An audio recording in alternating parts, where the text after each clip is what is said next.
So what we used to believe for strategy is that you start any company with an operating plan and a financial model. What's an operating plan? Well, it's the business plan.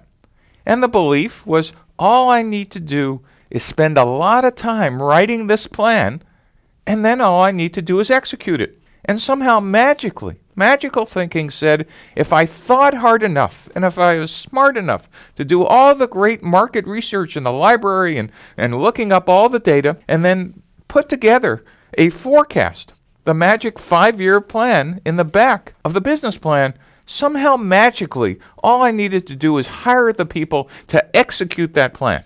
If that doesn't sound silly to you now, don't worry, because it didn't sound silly for 40 years. But we now know that's kind of ridiculous.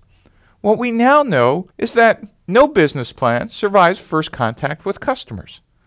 The first year or so in a startup is completely unpredictable.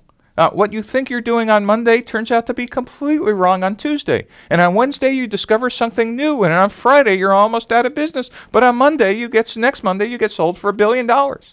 A startup is an incredible roller coaster, unpredictable series of events that there's no way you could put together in a 5-year plan.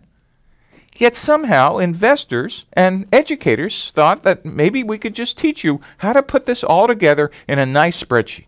No one ever noticed that the only other people to do 5-year plans were these guys, the Soviet Union. And we kind of know how well that turned out as well. Though, much like the fallacy about business plans and financial forecasts, that lasted for about 80 years. The good news is that we now know that business plans and financial forecasts first are just as silly as it was in the Soviet Union. So, no business plan survives first contact with customers. This doesn't mean we shouldn't have any planning, but it actually means what we need is planning before the plan. And what that really means is you need to figure out how to actually do some planning, and then you get to write the business plan.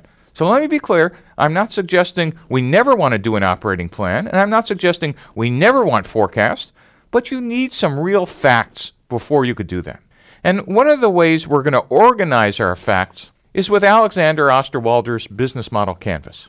We'll talk about this canvas in some excruciating detail in the following lectures. But you should know we use the canvas for two things. One is, initially, we're going to use it to organize our thinking about all the hypotheses about every part of our business. But second is we're going to get out of the building and actually turn those hypotheses into facts, as we'll find out how to do later.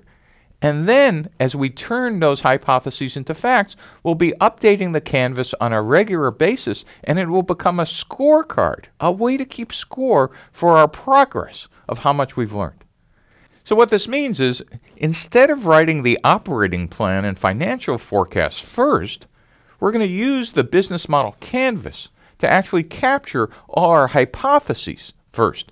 For the search for the business model, we're going to start with the model first, and then after we find the model, we get to write it up.